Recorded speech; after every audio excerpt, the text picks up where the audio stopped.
আমরা এককালীন ছাড়ে 1194 জন ট্যাট পাস করছি। সরকারের চেষ্টায় আমরা যারা শিক্ষিত বেকার যাদের বিএড ডিএলএড নেই সেই এককালীন ছাড় দেওয়াতে আমরা সেই সুবিধাটা পাইছি পরীক্ষা দেওয়ার।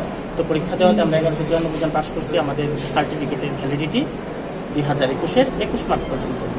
সময়টা শেষের পথে প্রায় আমরা পরীক্ষা দিচ্ছি যে প্রায় 7-8 মাস হয়ে গেছে, আর অল্প সময় আছে।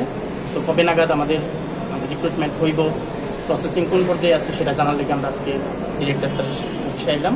স্যার আমরা আশ্বাস দিল যে আমাদের মেয়াদের আগেই আমাদের রিক্রুট করার চেষ্টা চলছে। আমরা 1194 জন পাস করছি। রাকেশ।